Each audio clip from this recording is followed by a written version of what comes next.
nilainya bagus gitu. Baru saya kemudian tahu ini berarti aku nulis sejak di Sanawi. Iya ya. Sejak kelas 2 Sanawi saya udah bikin cerpen ternyata. Ya, apa sih motivasi terbesar Kang Abik tersendiri untuk bisa membuat karya buku yang sangat... Ternyata kalau kita nulis dengan loss gitu ya, nggak ada beban nulis, lancar loh. Kayak itu misalnya nih Anda nulis tentang Liu Liang, agak keren Liu Liang, nulis Prancis dong, gitu kan, Paris dong, kan gitu kan. Padahal Liu Liang ini kalau Anda... Assalamualaikum warahmatullahi wabarakatuh. Halo Sobat Uki TV.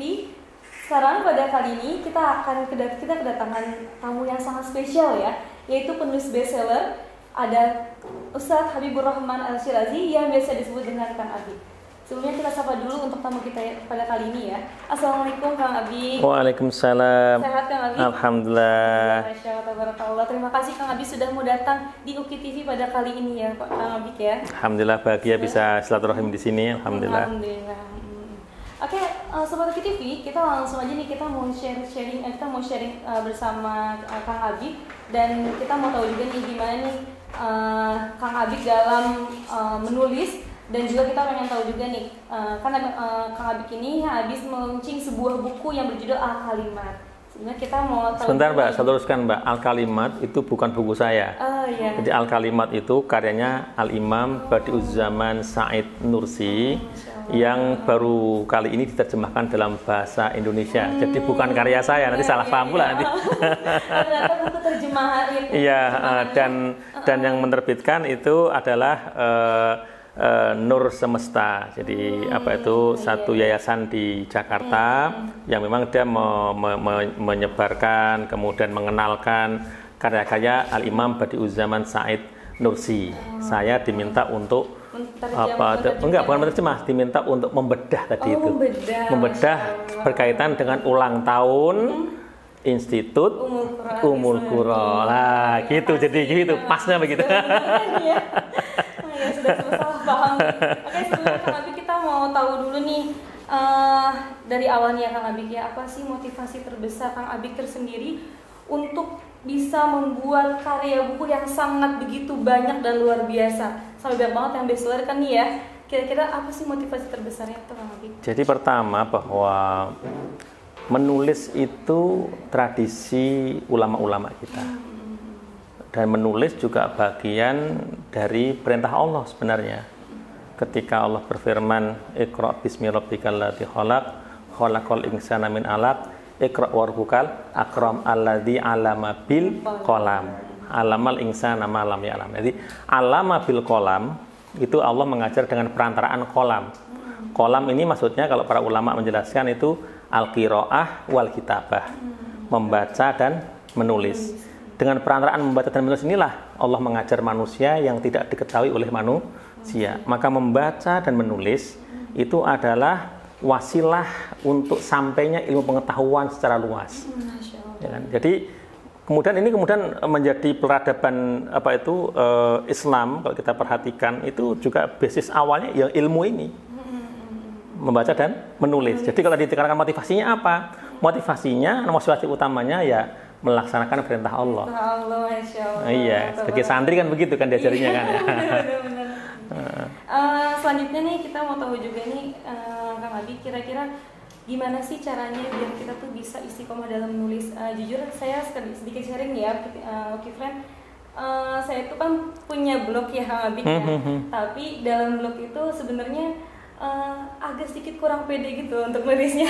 Untuk dipublish itu kurang pede sebenarnya. Tapi gimana caranya biar kita bisa istiqomah dan kita bisa terus percaya diri untuk bisa mempublish tulisan-tulisan kita. Pengennya sih tulisan-tulisan itu jadikan sebuah buku. Pengennya seperti itu ya Kang Abi ya.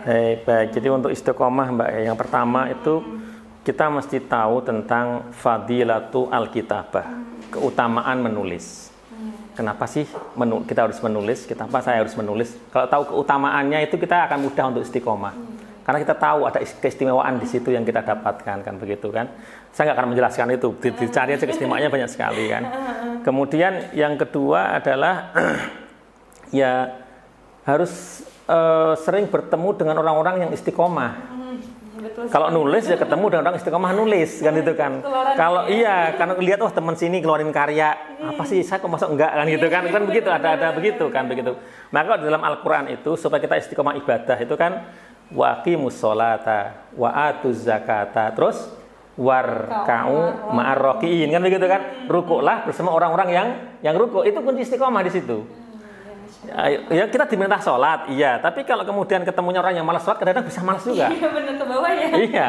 Nulis juga begitu. Kalau kita ketemu dengan orang-orang yang yang juga punya kemauan besar untuk menulis, kemudian kita membaca sejarah orang-orang yang bacalah sejarah orang-orang yang tulisannya orang-orang luar biasa dan kita punya contoh banyak sekali. Coba lihat Imam Ghazali. Sedemikian dahsyatnya karyanya itu kita pikir itu umurnya apa untuk tulis saja ya gitu kan. Begitu kan? Imam Suyuti itu 600 karya Imam Suyuti. Kemudian itu berjilid-jilid lagi kan begitu kan. Dan banyak kita punya contoh yang banyak sekali. Di zaman modern misalnya di Indonesia kita punya Buya Hamka. Kita punya Pak Quraish Shihab yang produktif sekali dan banyak gitu kan. Itu kita baca sejarah mereka, kita akan tahu saya itu belum apa-apa nih. Nah, gitu kan begitu. Oh iya, termotivasi. Kemudian ketemu sama teman-teman kita. Makanya bikin komunitas enggak? Di pesantren bikin komunitas. Pasti saya yakin di sini ada pasti kan komunitas para penulis. Iya kan gitu. Jadi tinggal ketemu, kemudian berdiskusi, kemudian nanya apa, udah keluar apa, menulis apa. Mereka akan menyemangatin kan begitu. Di antaranya begitu, Mbak. Iya. Jadi semangat ketika orang-orang yang satu frekuensi gitu ya. Betul. Oke, itu salah satu kuncinya ya untuk yang masih ngerasa belum pede dan masih ngerasa suka mendet-mendet gitu ya nulisnya. Suka dirasa malas-malasnya, nah itu motivasinya kita harus berkumpul dengan orang-orang yang sefrekuensi sama kita. Dan kita nanti akan menemukan bahwa banyak penulis-penulis hebat itu yang awalnya juga bahkan dianggap nggak berbakat, nggak berbakat gitu kan. Tapi kita bisa menemukan mereka dengan kerja kerasnya, dengan istiqomahnya, akhirnya mereka mendapatkan tempat yang bagus ya di tengah-tengah masyarakat, bahkan diakui sebagai penulis yang jenius bahkan gitu kan. Padahal di awal-awal dianggap nggak berbakat. Semuanya berawal ya. Iya. Benar Kak Abik. Dan kita mau tahu nih sejak umur berapa sih Kang Abik mulai untuk menulis, untuk mulai karya? Seringkali dulu kalau saya ditanya wartawan tuh saya menjawab itu kayaknya saya mulai aliyah gitu ya. Tapi ternyata beberapa waktu yang lalu itu saya buka-buka kitab-kitab yang dulu saya pernah ngaji di pesantren itu. Saya kan masuk pesantren setelah lulus SD ya.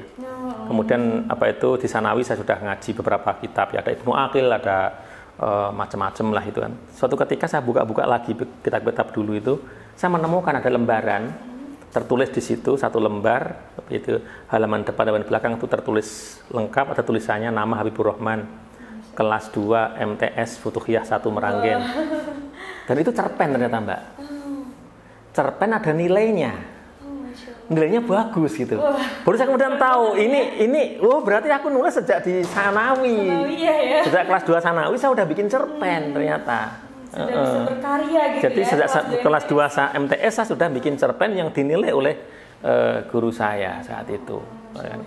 Tapi memang kemudian di Madrasah Aliyah itu memang lebih ini ya, lebih intens. Kemudian saya di Aliyah itu saya juga bikin teater. Karena mendirikan teater kan harus ada naskahnya. Saya yang bikin naskahnya. Kemudian saya punya majalah dinding baik di asrama ataupun di kepramukaan. Kang Abik yang bikin sendiri gitu. Majalah dinding bareng sama teman-teman ya. Ada kepengurusan lah kalau dulu masing-masing kan juga begitu pasti ya. Kalau saya dulu namanya organisasi pelajar program khusus gitu ya. Jadi kita punya majalah dinding dalam 3 bahasa. Yang pasti tiap pekan kan harus diupdate tuh. Iya, benar. Karena kita jadi redakturnya kan harus mau tidak mau kan gitu kan.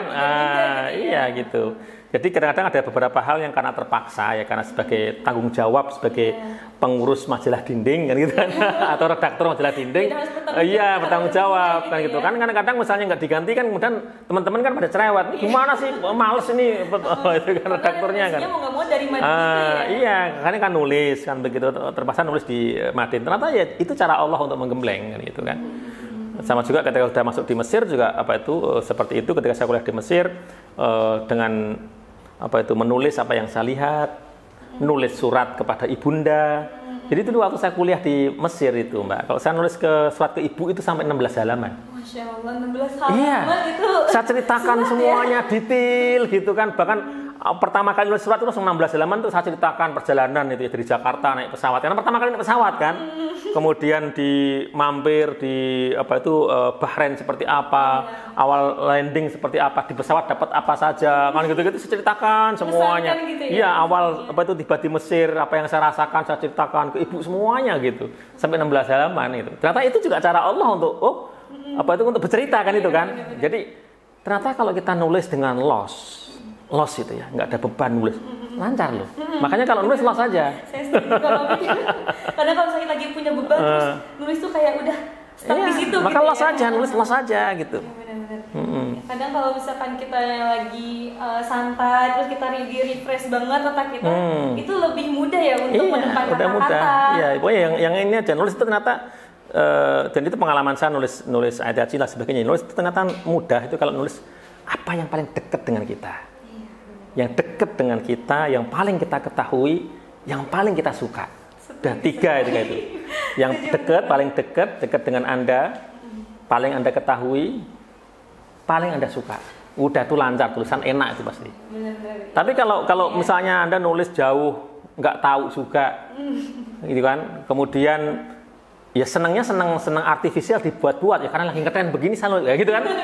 Ikut-ikutan itu pasti tulisannya itu pasti pembaca juga akan merasakan ini kok agak janggal-janggalnya ya. Tapi kalau kita apa adanya, kemudian ada pendalaman di sana, natural itu enak gitu. Ya itu jadinya ya friends ya. Ketika menulis kita harus sesuai dengan keadaan kita juga ya dan sesuai dengan sesuatu yang dekat dengan kita. Ya, yang paling nyaman tuh satu yang dekat. Cuma kadang-kadang gini, kadang-kadang orang itu merasa sesuatu yang dekat kita dianggap itu nggak keren kadang-kadang. Nah itu misalnya nih Anda nulis tentang Liu Liang. Agak keren Liu Liang, nulis Prancis dong, gitu kan, Paris dong, kan gitu kan. Padahal Liu Liang ini kalau Anda detail ya tentang Liu Liang itu, pasti ada khosois, ada karakteristik yang sangat berbeda, gitu kan. Bahkan nanti ketika itu detail, orang Prancis tertarik, gitu loh, gitu loh.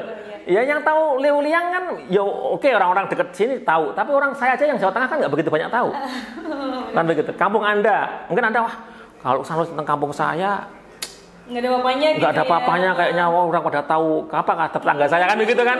Lah tetangga Anda itu berapa orang? Oke, katakan tetangga Anda 3.000 orang. Jumlah manusia berapa?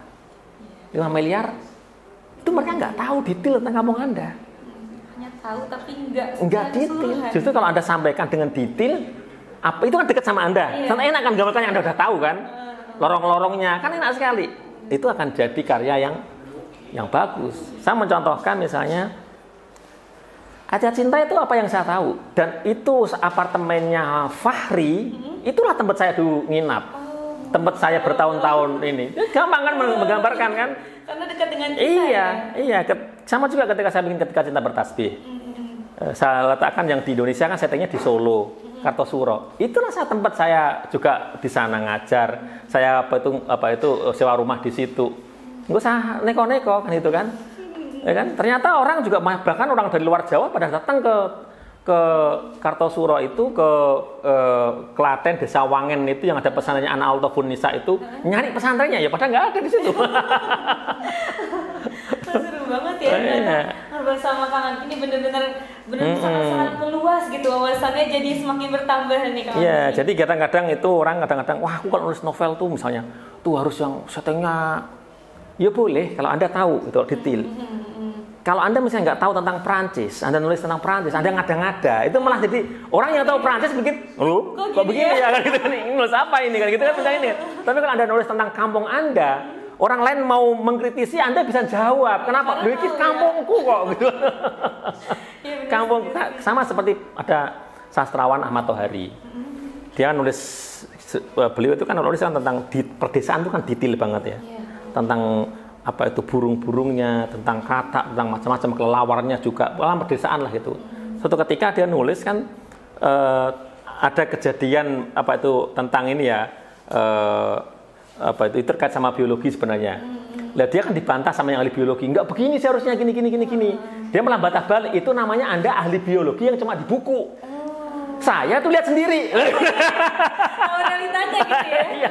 Saya tahu sendiri, makanya saya tulis kan gitu kan. Menang sama matahari kan gitu. Jadi kalah gitu ya. Kalah kan, kenapa ya? Karena dia dekat, dia tahu, dia lihat kan gitu. Subhanallah nih ya.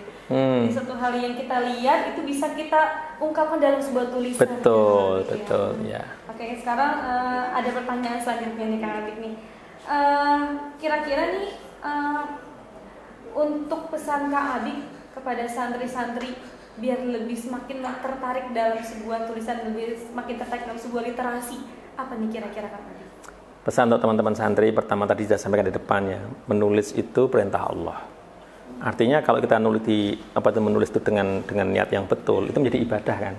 Karena beritaat kepada Allah. Kan bagian dari alladzi 'allama bil qalam. Iqra itu tidak berarti hanya baca saja, termasuk menulis juga. Itu perintah Allah Subhanahu wa taala. Kemudian menulis itu bisa menjadi amal jariah kalau kata Imam Suyuti. Termasuk bentuk jariah itu ya ilmu yang bermanfaat itu kan jariah ilmu. Nah, kata Imam Suyuti salah satu contoh ilmu yang bermanfaat itu ilmu yang dituliskan. Jadi kalau Anda punya ilmu Anda tuliskan, bahkan Anda meninggal pun ilmu Anda masih dibaca oleh banyak orang dan itu akan terus mendatangkan manfaat. Jariah. Gitu kan. Jadi itu ya kan mestinya harus difahami oleh semua santri. Terus berikutnya menulis ini mungkin agak sedikit ini ya motivasinya agak sedikit ini, tapi sebenarnya nggak masalah juga karena itu sah-sah selama halal. Menulis itu juga bisa mendatangkan income yang bagus. Kadang-kadang kan ketika saya sering isi pelatihan kemudian ketika itu ada yang pengen nulis tapi katanya kata orang tuanya ngapain kamu jadi penulis, kamu nggak bisa hidup nanti dengan penulis. Salah. Kalau serius nulis juga bisa memberikan income. Selain tadi dengan niat yang tulus juga mendatangkan pahala, juga mendatangkan income. Buku yang kemudian diterbitkan itu nanti ada royaltinya juga kan begitu kan. Misalnya Anda nulis cerpen dimuat di koran itu ada dapatlah 500.000, 1 juta. Kemudian Anda bisa memanage. Anda mau dapat income berapa? Dapat 2 juta, nulis 4 cerpen. Jadi motivasi juga ya. Dapat 4 juta kan. Nanti ketika kemudian katakanlah 1 bulan 4 cerpen dapat 4 juta. Itu kan. Sampai 4 kali 4 berarti 4 bulan kali 4 bulan itu kan. Berarti kan ada 12 ya, 16 ya. 16 cerpen itu Anda jadikan 1 buku, Anda terbitkan. Wah, hebat banget. Iya kan? Tadi kan nulis cerpen kan itu kan. Kemudian ada punya 16 cerpen, jadikan 1. Iya. Kasihkan ke penerbit, kasihkan ke Republika misalnya, Pak Nasir itu kan ada di situ. Kemudian jadi buku. Ya kan? Tadi dari koran udah dapat lagi kan? Iya. Dari buku kan? Oke. Kemudian ketika Anda bestseller itu sudah menjadi semacam passive income sebenarnya. Karena Anda udah nggak nulis lagi tapi dapat income kan? Tetap masuk gitu ya? Tetap masuk kan selama buku itu diterbitkan dan ini kan 1 bukunya akan dapat misalnya berapa persen dari harga itu kan. Itu belum selesai. Tiba-tiba ada misalnya PH kan juga mencari cerita yang bagus kan Mbak ya. Baca, wih ini ada 1 aja lah dari cerita cerpen itu ada yang menarik bagi PH. Kemudian mau beli rek-nya ke Anda untuk dibikin film atau sinetron, dapat lagi. Dan masih ada lagi Mbak, yang itu kemudian istilahnya rezeki yang min ghairi la yahtasib lah, tanpa dikira-kira. Tiba-tiba Anda buka email, ada datang email, gitu kan. Ternyata karya Anda udah dibaca banyak orang. Dibaca sampai ke Taiwan, kemana-mana. Ternyata itu undangan dari Taiwan, misalnya kan. Mbak siapa namanya? Hasni. Mbak Hasni, ya kan kami dari panitia ini dari Taiwan, misalnya kan. Kami ingin membedah buku Anda di Taiwan dalam ini. Kami udah kami siapkan segalanya untuk visanya, untuk tiket pesawatnya. Enak kan? Terbang ke sana, disambut di sana. Ya kan? Itu kan juga ya. Nanti pernah saya alami juga, tiba-tiba saya dapat email dari kedutaan sebuah negara gitu kan, undangan. Kami mengadakan saat itu pertemuan penulis Asia. Kami mengundang Anda untuk mewakili salah satu dari penulis Indonesia. hebat. Oh ya kan? Enak kan? Tinggal disiapin semuanya, tinggal sana jadi tamu negara kan begitu kan? Iya, Kan? Gitu ya. Nah, itulah indahnya menulis. Nah, udah ya para santri semuanya menulis ya kan. Jadi tetapi niatnya tetap pertama yang lurus ya niatnya ya. Ini istilahnya ini adalah bonus-bonusnya lah. Bonus-bonusnya. Kira-kira nih ya kan karya-karya Kang Abik ini banyak banget ya. Yang udah difilmkan itu kan salah satunya film Ayat-Ayat Cinta ya, Oke Friends ya. Kira-kira akan ada project baru nggak nih, boleh di-spill dikit nggak? Kira-kira bakal ada suatu karya yang difilmkan kembali nggak? Insya Allah sebenarnya ya Api Tauhid itu sudah kita MOU untuk difilmkan. Bumi Cina juga udah MOU untuk difilmkan. Tapi karena ada masalah pandemi sehingga tentu belum bisa untuk syuting dan lain sebagainya. Pasti PH juga melihat kondisi kan nggak mungkin kan bikin film kemudian nggak ditayangkan kan nggak mungkin gitu kan. Bahkan bikinnya saja juga perlu melibatkan banyak orang kan. Sementara kan pandemi seperti saat ini kan nggak bisa. Gitu. Baik. Semoga pandemi segera selesai ya dan kita juga bisa kembali beraktivitas seperti biasanya ya, Oke Friends ya. Kira-kira Kang Abik sendiri nih apa sih yang menjadikan seseorang ya ini motivasi seseorang yang menjadi role model Kang Abik sendiri itu siapa kira-kira?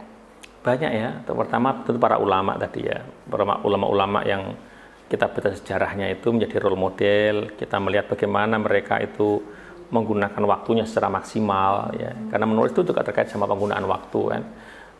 Terus kemudian ulama-ulama kontemporer ya, ada Buya Hamka, kemudian ada ulama-ulama di Mesir misalnya Syekh Muhammad Ghazali, kemudian Syekh Muhammad Said Ramadan Al-Buti misalnya, Syekh Wahbah Zuhaili, ini kan ulama-ulama yang luar biasa ya.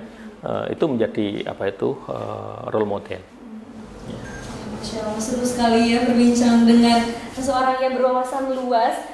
Tapi sayangnya karena waktu kita sudah cukup sampai di sini. Terima kasih banyak. Sama-sama ya. Qur'an Islami dan juga mau berbincang sharing bersama kita bersama ya. Semoga bisa mendatangkan sebuah manfaat untuk semuanya juga ya Kang Abik. Amin. Dan selalu diberikan perlindungan Allah Subhanahu wa taala. Saya Nurhasi Maulidia, mohon pamit undur diri. Terima kasih. Wassalamualaikum warahmatullahi wabarakatuh. Waalaikumsalam warahmatullahi wabarakatuh. Saya juga undur diri. Inspirasi Keluarga Islami.